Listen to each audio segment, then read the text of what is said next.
Good morning, everyone, and welcome to CDOC's Cancer Burden webinar. My name is Sheila Senyo, Strategic Alignment Specialist for the Comp Cancer Program and California Cancer Registry. While we are giving others time to settle in, please feel free to type in your name, preferred pronouns, role, or organization in the chat. I'll go over some housekeeping while everyone is typing in their introductions. So all participants have been muted while the chat is being monitored for questions. We'll also have an open discussion allotted after the presentation. The slide deck, recording, and any follow-up will be sent to all participants after the webinar. Now I'll hand it over to our program director, Shante Davis Patterson, to share webinar objectives. Good afternoon, everyone, and thank you so much for taking the time to join us today. This webinar we do every time we are embarking on revising or updating our California State Cancer Plan. And so that time has come around again. And so we're using this webinar to provide all of our stakeholders information on what the California Cancer Burden looks like. So our webinar objectives today is to provide that data on the California Cancer Burden to inform and guide activities for the upcoming State Cancer Plan revision. So this particular webinar will be a part of the Cancer Plan, State Cancer Plan revision guidance package for those who are going to be participating in helping us to revise the plan. So they'll be able to go back and refer to this webinar to look at the data. We'd also like to, if we have time at the end, to engage in discussions to identify and prioritize critical focus areas for the upcoming State Cancer Plan revision, which was all guided by this cancer burden data.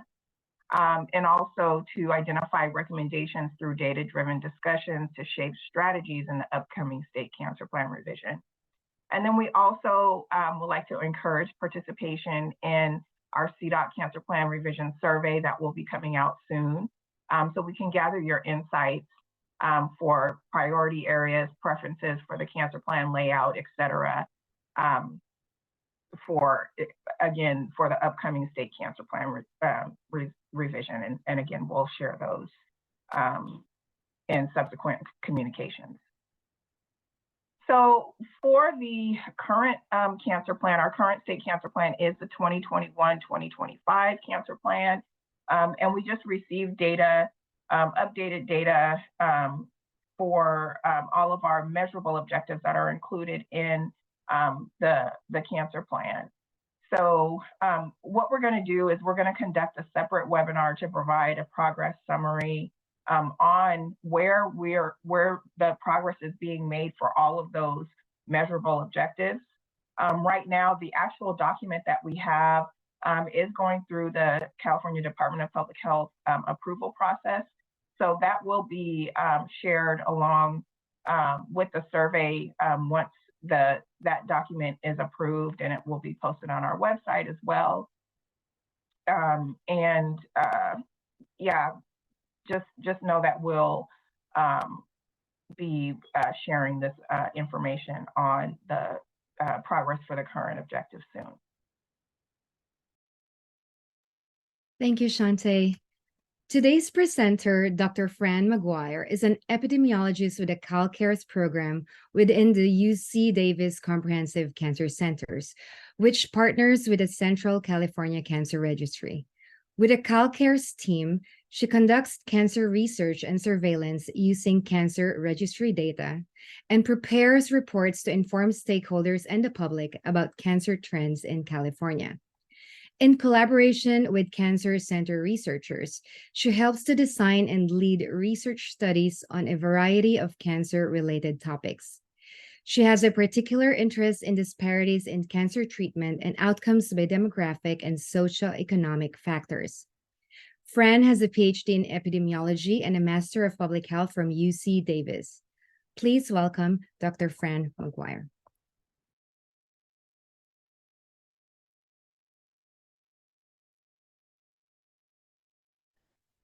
I thank you for the introduction, and thank you for the opportunity to present today on this topic.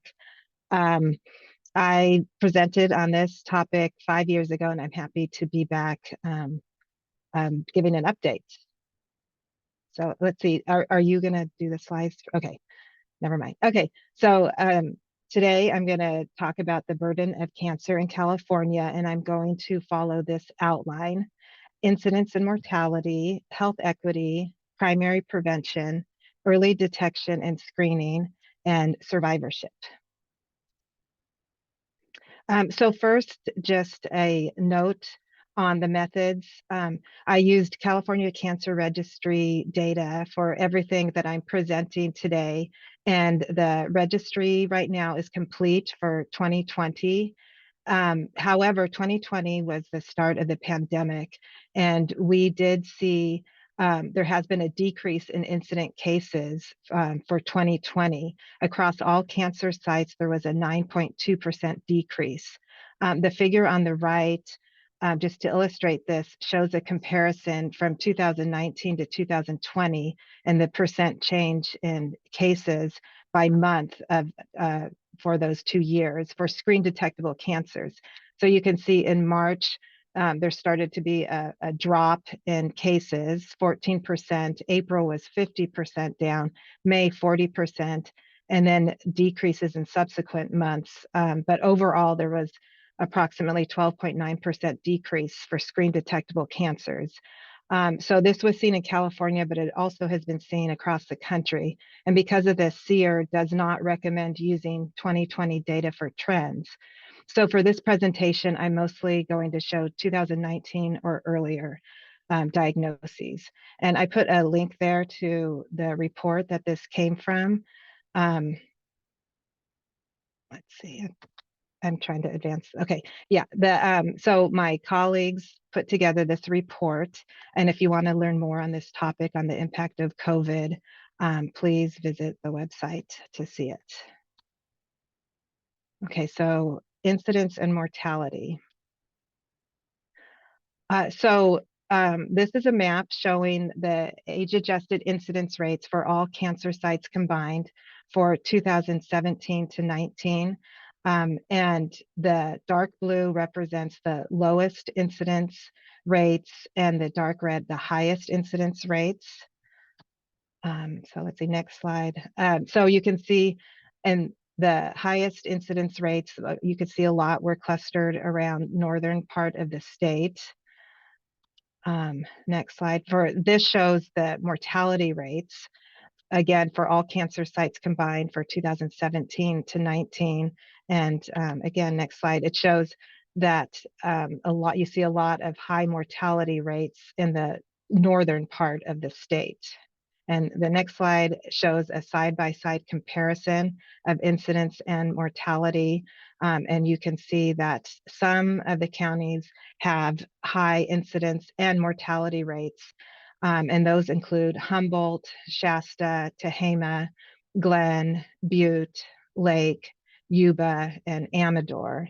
And on the next slide, I just want to point out Siskiyou County, which, although it is shown on the left as a low incidence county, it does have high mortality rate. And sometimes you see that if there isn't a lot of screening, but there is high mortality. So just a county to keep an eye on. Okay, and then the next slide, this is showing the most commonly diagnosed cancer types in California in 2019.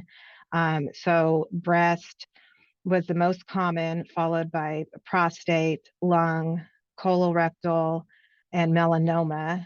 And on the next slide, it shows the 5 leading causes of cancer deaths in 2019, which were lung, colorectal, pancreas, breast, and prostate cancers. And on the next slide is just a comparison to show that the cancers that are most common are not necessarily in the leading cause of cancer death. So breast was the most common, but it is the 4th most common for mortality. And on the next slide, prostate is the 2nd most common and the 5th highest for cancer mortality. On the next slide, lung cancer was the third most common, but the number one leading cause of mortality. And the next slide shows colorectal cancer was the fourth most common, but the second highest for mortality. And then the next slide, melanoma was the fifth most common, but it is not among the 5 most common for mortality. Pancreatic cancer was the third most common for mortality. All right, so now on to health equity. So health equity is the opportunity to attain the highest level of health. And there are several factors that contribute to a person's level of health. And they include behaviors such as tobacco use, alcohol consumption, diet and exercise, sexual activity, injection drug use, healthcare, including access to care and quality of care, and socioeconomic factors, which include education, employment, income, social support, and environmental factors such as housing, transit, air, and water quality. So these factors, based on inequities in these factors, some populations are more likely to develop and die from cancer based on inequities. So in the following slides, I'm going to show you different trends and changes in incidence and mortality over time in California. And we don't, in the data, we don't have information on all those factors I mentioned, but I can just show you what is going on over time and differences in different populations. So in this slide, or if you back up one more slide, please. And that first, yeah, thank you. In this slide, the top line is the incidence rate and the bottom line is the mortality rate in California from 1988 to 2019. And so if you look at this, you can see over those years, both of them are decreasing, and the AAPC, or the average annual percent change, significantly decreased over the time period. So from this slide, you can think, oh, wow, California is doing great. Both are decreasing, we're doing great.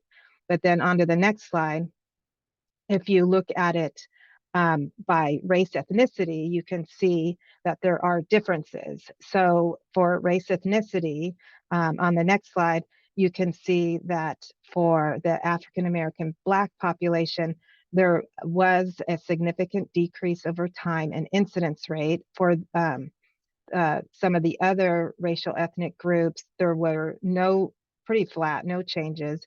But for American Indians, there was a significant increase in incidence rate over time. And on the next slide, this shows mortality rates, age-adjusted mortality rates by race ethnicity over time. And for mortality, you can see on the next slide that for most racial ethnic groups, the mortality rate significantly decreased over the time period. But on the next slide, you can see for American Indians, there was a significant increase in the mortality rate over the time period. And on the next series of slides, I'm going to show you the breakdowns by race ethnicity for some of the common cancer sites. So this shows incidence rates for breast, prostate, lung, colorectal, and kidney cancers. And sorry, did the slides go away?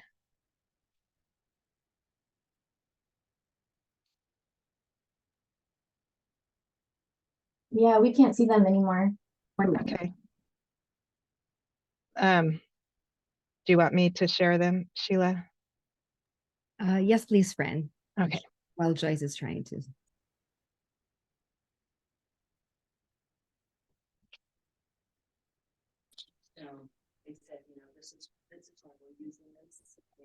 Okay, do people see the slides now? Yes. Okay. Okay, so let me go back to where I was. Okay, I think I was. I was at this part, I think. So showing the incidence rates by race, ethnicity. Okay, so for American Indians, the age-adjusted incidence rate, they had the highest age-adjusted incidence rate for breast, colorectal, and kidney cancers. And for non-Hispanic Black patients, they had the highest incidence rates for prostate, lung, and colorectal cancers. Asian Pacific Islander and Hispanic patients had the lowest incidence rate for most of the cancer sites, except for kidney cancer, where Hispanics had the second highest incidence rate. For mortality, this is similar. It shows breakdowns by race, ethnicity for breast, prostate, lung, colorectal, pancreatic, and liver cancer. So among American Indian patients, they had the highest mortality rates for every cancer site listed there: breast, prostate, lung, colorectal, pancreatic, and liver cancers. Non-Hispanic Black patients had the second highest incidence rate for breast, prostate, lung, colorectal, and pancreatic cancer.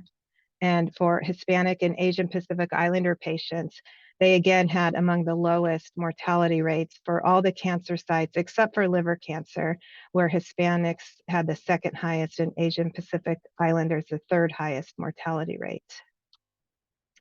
So I just want to point out that what I've shown so far in terms of health equity was for race, ethnicity, but you can see differences also by age group, sex, and socioeconomic status, but I'm not going to show those today in the interest of time. But if you want to learn more about that, we have done a report that is on the website that shows some of those differences. So you can look at it there. Okay, so now on to primary prevention. Primary prevention refers to measures that can prevent cancer before it starts. And it includes things such as healthy behaviors like not smoking, which can prevent lung cancer, sun protection, which can prevent melanoma, having a healthy diet and normal weight, which can prevent uterine cancer and liver cancer, which are both obesity-associated cancers. Avoiding excessive alcohol consumption can help prevent liver cancer. And then there are some vaccinations that can prevent cancer, such as HPV, which can prevent oropharyngeal, anal, cervical, vaginal, vulvar, and penile cancers, and hepatitis B, which can prevent liver cancer. So on the next series of slides, I don't have information from the registry on these behaviors, but I will show you some trends for these cancers mentioned. Okay, so the first one is on lung cancer, and on the left is the incidence, and on the right is the mortality for men in the dark blue and women in the light blue over time. So you can see for males that both the incidence and mortality rates have been decreasing over the time period. And the same is true for women. Overall, males had higher incidence and mortality than women, but that difference sort of narrowed over time. This is for melanoma. And you can see for melanoma, for men, the incidence rate has been going up over time, and the mortality rate in recent years has taken a sharper decrease over time. For females, the incidence rate has been increasing over time, and the mortality rate has been decreasing over time. This is for uterine cancer, and it shows both the incidence and mortality trends on the same figure. And for uterine cancer, both the incidence and mortality rates have been increasing over time. This is for liver cancer. And here you can see that males have higher incidence and mortality than females. And for males, the incidence rates were increasing pretty sharply over time, but in recent years that has flattened out. And the same is true for mortality. For females, the incidence rate is still increasing. But for mortality, after some increasing rates, it has flattened out in recent years. This is for oropharyngeal cancer, and now the next set of slides are all HPV-related cancers. So for oropharyngeal cancer, the incidence rate for males, after increasing for a number of years, has started to decrease in the most recent time period, but the mortality rate is increasing. For females, the incidence rate is decreasing over time, and the mortality rate has remained relatively stable over recent years. This is for anal cancer, and for anal cancer, you can see that females have higher incidence and mortality compared to males. And for females, the incidence rate is increasing over time, as is the mortality rate. For males, after some increase in the earlier years, it has flattened out. So incidence rate is now relatively stable for males, but the mortality rate is increasing. This is the figure for cervical cancer. And for cervical cancer, there were decreases in incidence in earlier years, but in recent years, that has flattened out and is no longer decreasing. A similar pattern is seen for mortality. It was decreasing in earlier years, and in more recent years, it has flattened out. For vaginal cancer, incidence has been decreasing over time. Oh, and I didn't mention mortality. In mortality, oops, for vaginal cancer, sorry about that. For vaginal cancer, incidence is decreasing over time, and mortality has remained relatively flat. This is for vulvar cancer. For vulvar cancer, the incidence has remained relatively constant and flat over the years, but the mortality has been increasing. This is for penile cancer, and both the incidence and mortality have remained relatively flat over the time period. So I just want to show that for the HPV-related cancers, I took most of this information from a report that my colleagues did, and you can learn a lot more about HPV-related cancers from this report. It's on the website, so I encourage you to visit it to learn more about that topic. All right, so now for early detection and screening. There are several cancers that have screening tests that allow for possible early detection of cancer, meaning diagnosis at an early stage. For breast cancer, there's mammography. For colorectal cancer, there's colonoscopy and FIT testing.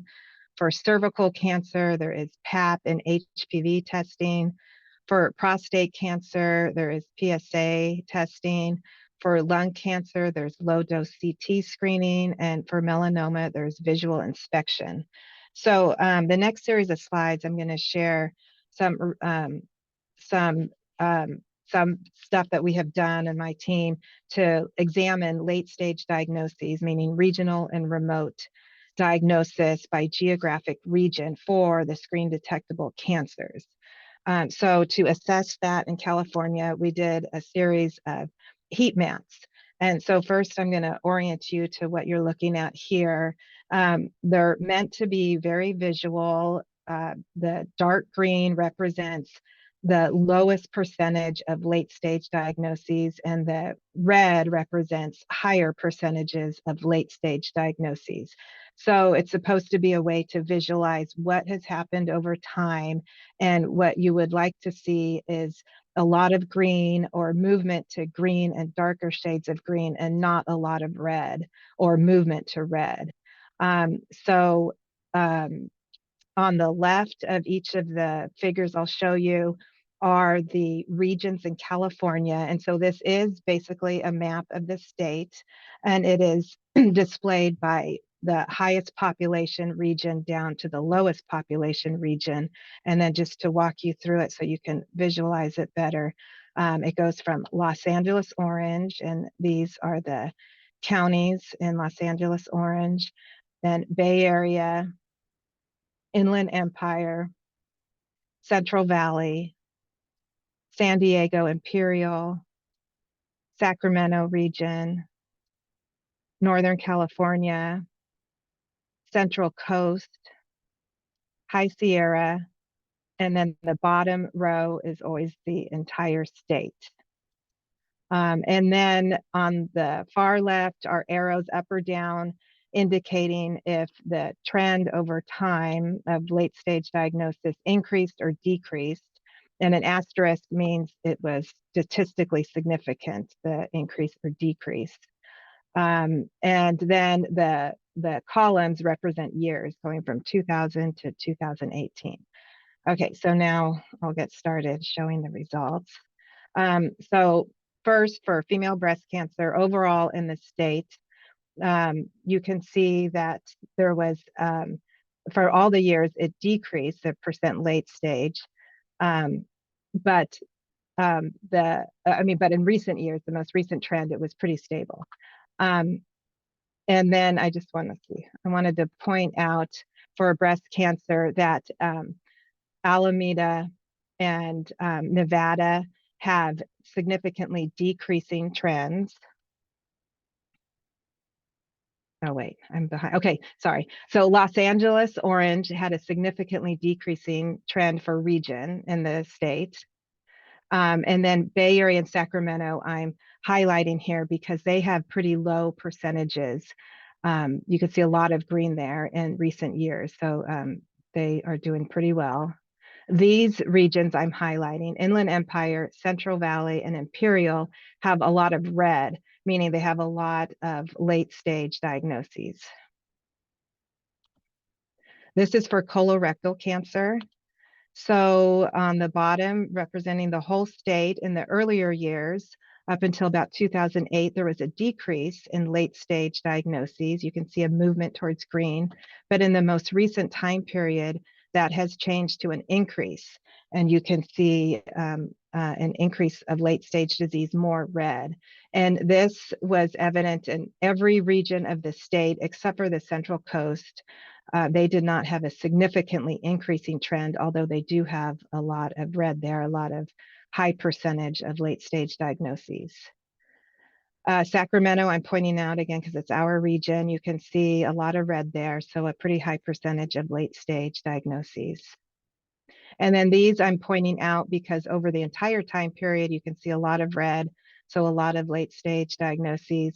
Sonoma County, Placer, Butte, Colusa, Glen, Tehama, and Santa Cruz. This is the map for cervical cancer, and for cervical cancer, because of the low numbers, years were combined into 3-year groupings. Overall, you can see an increase in late stage diagnoses in the state over the entire time period, but in the most recent time period, it has been relatively stable but high. Bay Area is doing about the best in the state. They've got about the most green there in terms of less late stage diagnosis. And here's Sacramento in the most recent time period. You can see a lot of red, so a pretty high percentage of late stage diagnosis. I'm pointing out these 3 regions because they all have high percentages of late stage diagnosis over the time period: Inland Empire, Central Valley, and Northern California. This is the map for prostate cancer, and here you could see a lot of green turning to red. So in the most recent time period, there was a significant increase in late stage diagnosis, and this was seen in every region of the state. You can see in the early years, there was a lot of green, and then it turned to red. I'm pointing out Sutter because over the entire time period, you can see a lot of red, a lot of late stage diagnosis. And Sacramento, our region, is pretty solidly dark red in the most recent years. This is for melanoma.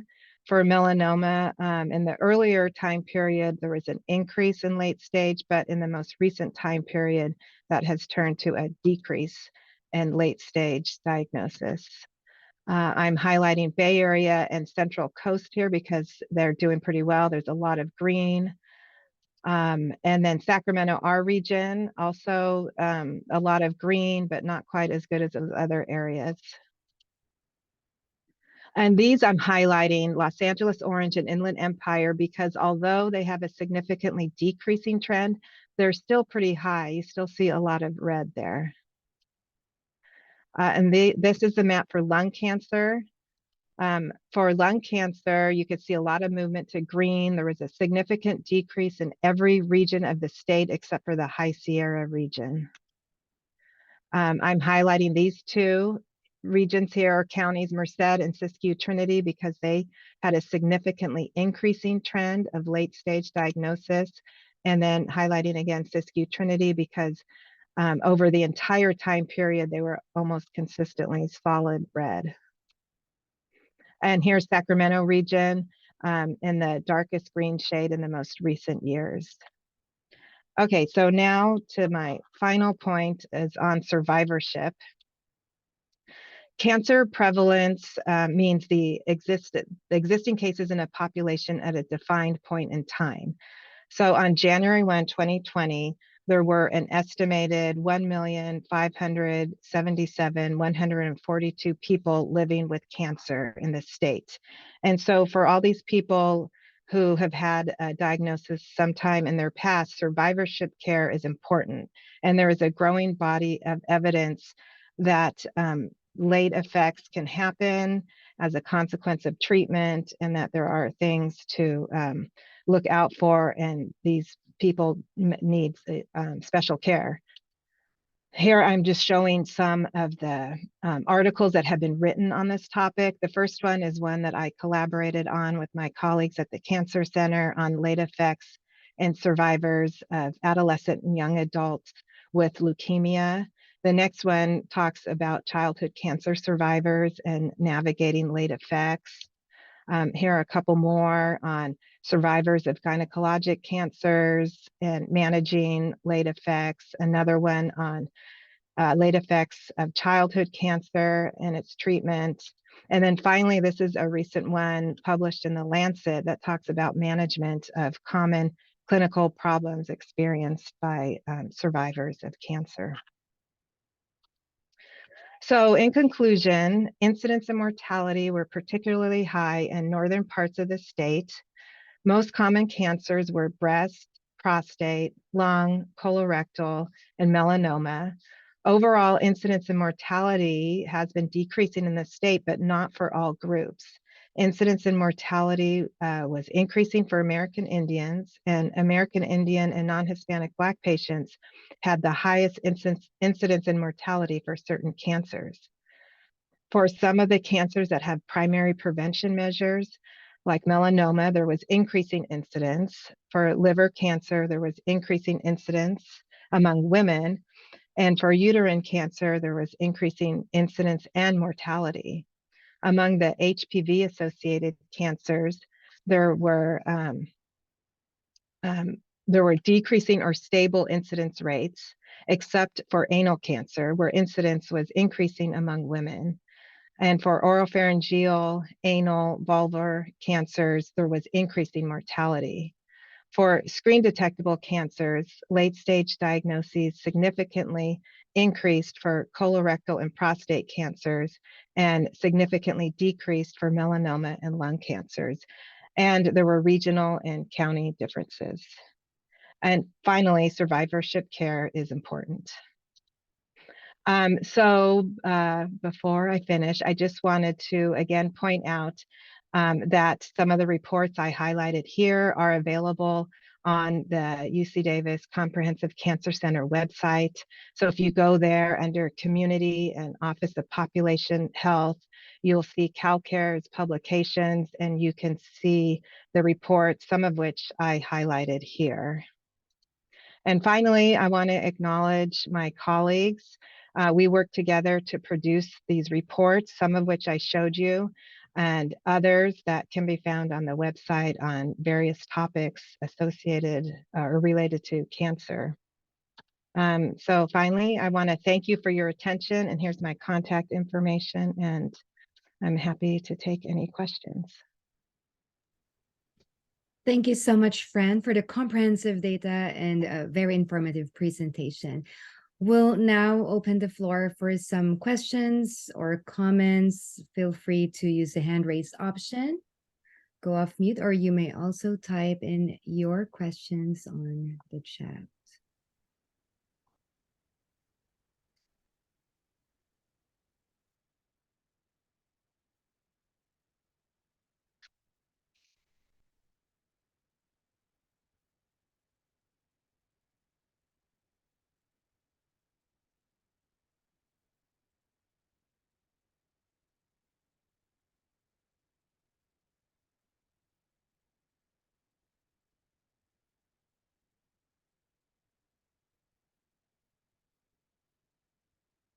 We have, Okay, I'm sorry, go ahead. oh, go ahead, Fran. We have a question from Michelle. Do you have any updated numbers on these cancer rates since COVID? You mean so for 2020 rates? Is that what the question is asking? Yeah, from anywhere from the beginning of COVID till now. I know, it looks like a lot of the numbers had 2018 was Yeah. kind of where they ended. So Right. I know a lot's changed, and how we even collected that information changed too. So, I'm not saying it's an easy feat. I'm just wondering if you have any indication of what those look like. Yeah, I mentioned at the beginning that starting in 2020, we saw a big decline, approximately 9% across all cancer sites of the incident cases. So because of that, I didn't present on 2020. That's the most recent year of data we have for the registry, because it would be an underestimate. And so instructions from SEER are telling us to not use 2020 in any trends, and we're waiting to see what happened in 2021 and how to deal with the underreporting of cancer from the pandemic.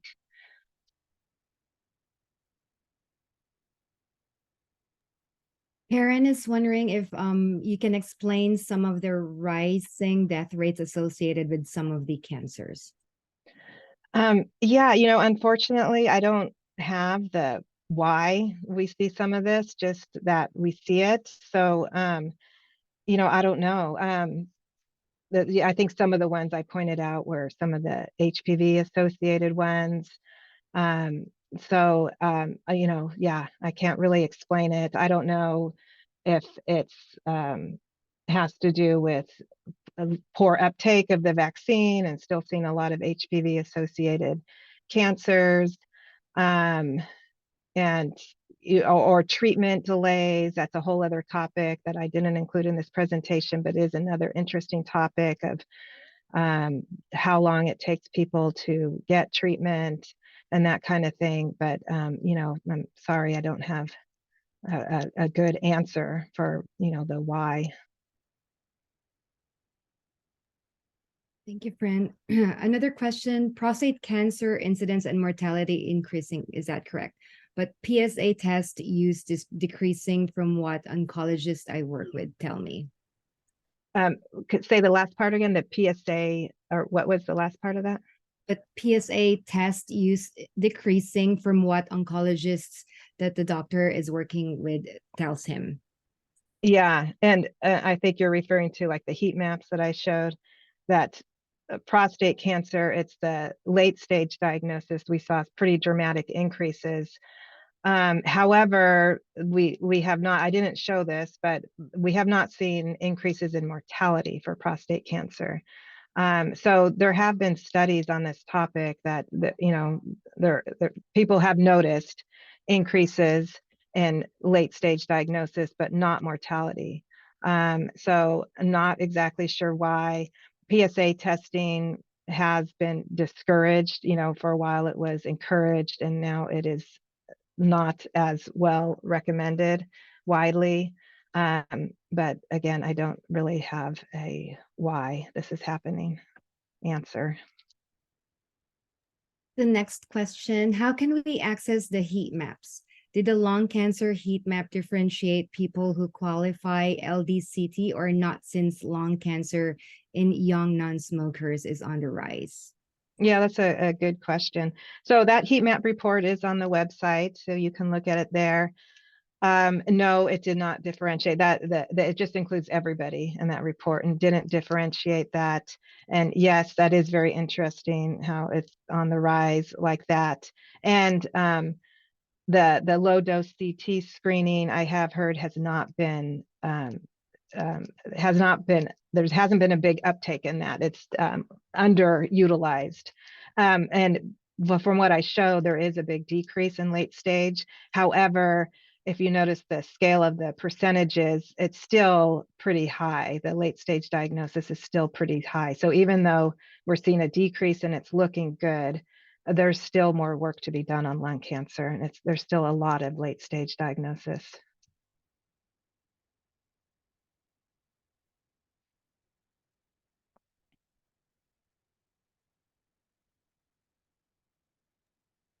And thank you for posting the link to the heat maps report, Annie. Appreciate it.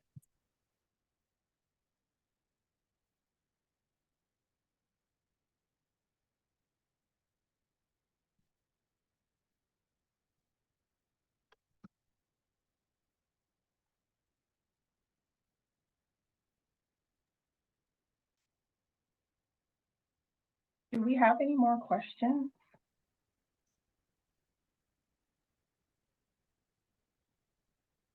As I mentioned in the beginning, this webinar, is being recorded, and we will be using it in our cancer plan revision guidance package. And just to kind of update folks on that process for those who would like to participate in the process, we're going to be, hopefully by the end of the month, releasing our cancer plan revision survey, where we'll get input from, excuse me, we'll get input on exactly what parts of the cancer plan are useful, what are not useful, just all of the various components that go into developing the state cancer plan. We've been discussing this revision process with our executive committee for CDOC since March. So it's a topic that's, that is been ongoing for a while. And one of the reasons it being is that we are looking at doing a 10-year plan this time around. And we also would like to shorten the plan. So we have a big challenge in front of us, which is why we've been having so many discussions so far around cancer plan revision. But the process normally takes about a year and a half. Again, we've kind of started those discussions, have started looking at other state cancer plans, other 10-year plans, looking at exactly what we're going to include and exclude.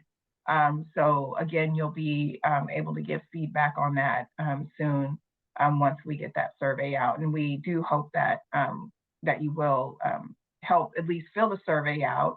And when it comes time to recruit for subcommittees, excuse me, that you'll volunteer to help us develop content for the cancer plan.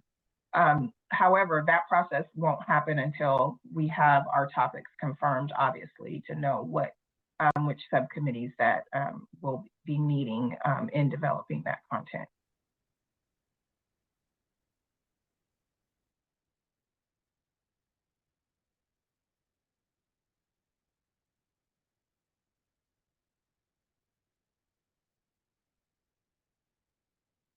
And as you see, Joyce has dropped in the evaluation for this webinar. So please do help us by completing that evaluation and leaving your thoughts as well on, some aspects of cancer plan revision. Do we have any other questions?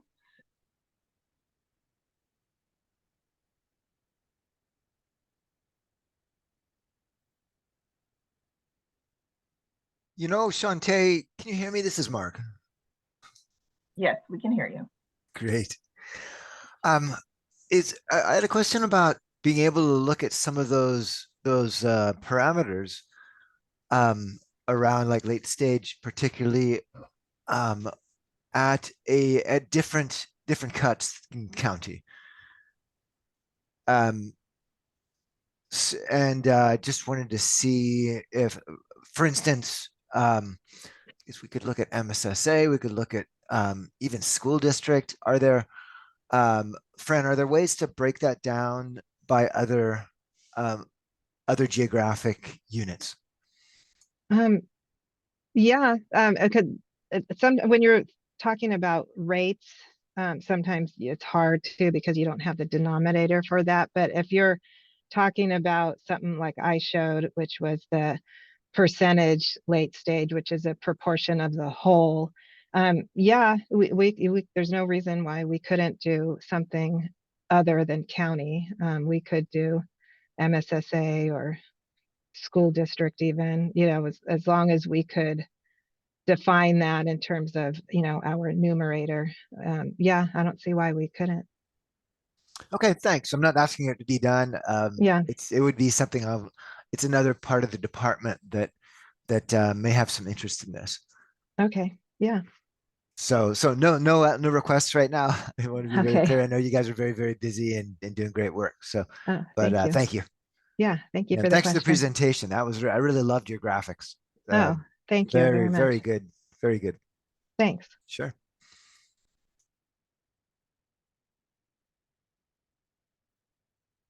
Are there any other questions?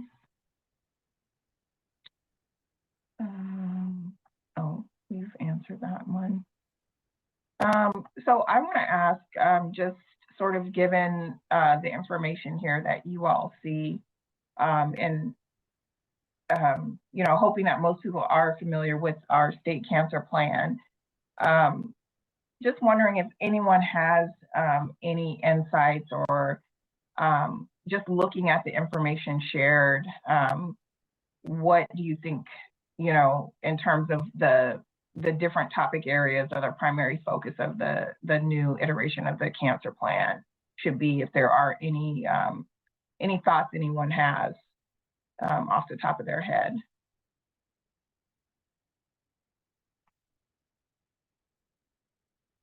And this is also a question that we have on the survey, so you can also share that with us through the survey. But just wondering if anyone had anything off the top of their head.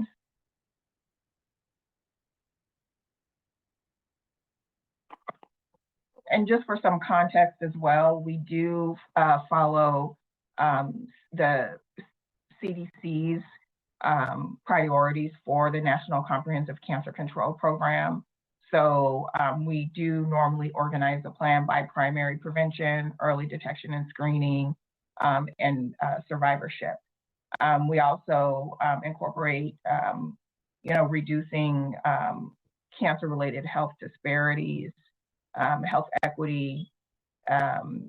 Survivorship is also a big piece of the plan.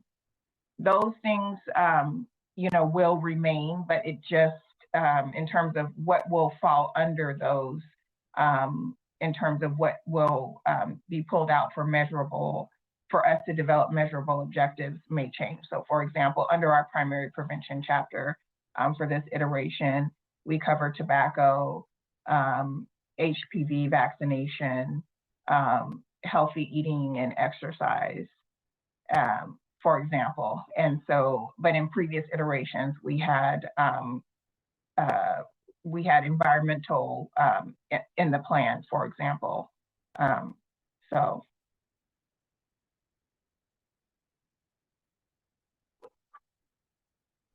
Hi, Margot. Hi, Shante. I just was thinking from some of the disparities expressed, if in the next iteration of the cancer plan, if there could be, a dedicated focus on collaboration with the Native American community, just because of the extreme disparity seen for incidence and mortality. And I wonder if that's something that really needs to be separated out. And I don't have an encapsulation of how that would look, but I just based purely on what the numbers are telling us, that whether it is an invitation to collaborate or to form a coalition dedicated on that, it just is so so striking and so pronounced, across so many cancer types. Yes, absolutely. Yeah, thank you for bringing that up. I think that definitely will make it in there. And, just to note, in our current iteration, we do have a separate section for the Native American population where we were collaborating with the California Rural Health Indian Board. They were previous recipients of the National Comprehensive Cancer Control Grant. Unfortunately, they don't have that grant moving forward, but I do believe they still have a coalition intact, and we still have contacts there. Not saying that's the only, connection or resource we have, but just noting that, we do have that one connection. But yeah, absolutely. I think we definitely do need to continue to have that focus and look to see how we can sort of expand and looking at all of just the data that was presented and see how or where those collaborations would take place and under which cancer sites and things like that. So thank you for that, Margot.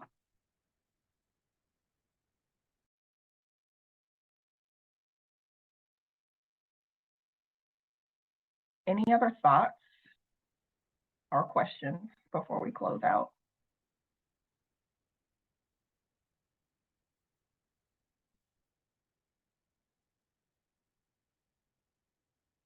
All right, well, again, I want to encourage you all to complete our webinar evaluation.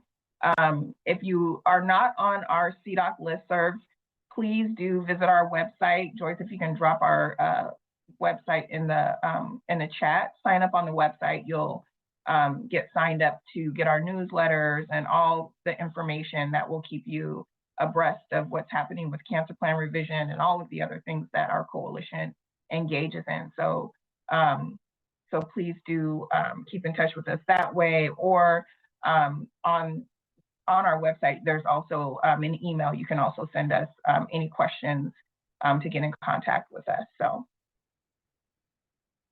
and if there aren't any other questions, go ahead and close the webinar. I want to thank Dr. Fran McGuire for providing that presentation. And again, everyone else that joined us today. Thank you so much.